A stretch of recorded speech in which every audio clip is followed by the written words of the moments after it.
આમોદના ward number 4 ના મચ્છી market વિસ્તારમાં સવારે એક ચોંકાવનારી ઘટના સામે આવી। માતાજીની બાધા માટે રાખવામાં આવેલ બકરા પર અચાનક રખડતી ગાયે હુમલો કરતા બકરાનું ઘટના સ્થળે મૃત્યુ થયું હતું। આ બનાવના બાદ સમગ્ર વિસ્તારમાં ભય અને રોષનો માહોલ ફેલાયો છે। સ્થાનિક રહીશોએ મીડિયાના સમક્ષ તીખો રોષ વ્યક્ત કરતા જણાવ્યું છે કે રખડતા પશુઓનો પ્રશ્ન વર્ષોથી યથાવત છે, છતાં કોઈ પણ અસરકારક પગલાં લેવાતા નથી।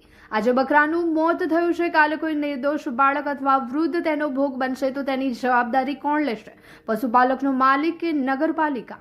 રહીશોના જણાવ્યા મુજબ નગરમાં અનેક લોકો રખડતા પશુઓના હુમલાથી ઈજાગ્રસ્ત થયા છે અને હોસ્પિટલ સુધી પહોંચ્યા છે, છતાં સમસ્યા ઉકેલવા માટે નગરપાલિકા તરફથી કડક અને સતત કાર્યવાહીનો અભાવ જોવા મળ્યો છે।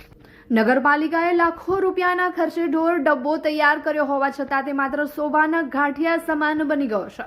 બીજી તરફ જંબુસર નગરપાલિકા પાસેથી પશુ પકડવા માટે ડબ્બો મંગાવવામાં આવ્યો હતો, પરંતુ પકડાયેલા પશુઓને ફરી આમોદમાં જ છોડવામાં આવ્યા હોવાના ગંભીર આક્ષેપો પણ થયા છે।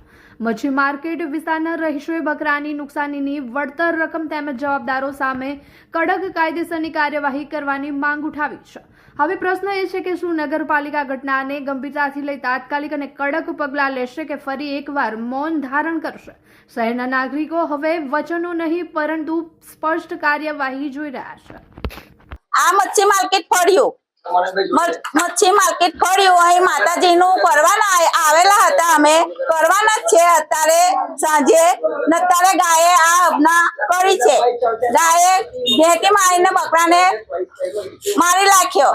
હવે અમારી માતાજીને અમે હવે શું કરીએ બોલો? હવે એ ગાયે કર્યું છે, હવે અમે કોને કહેવા જઈએ? પોલીસ સ્ટેશન જઈએ કે નગરપાલિકા વાળાને કહેવા જઈએ કે ગાય વાળાને કહેવા જઈએ?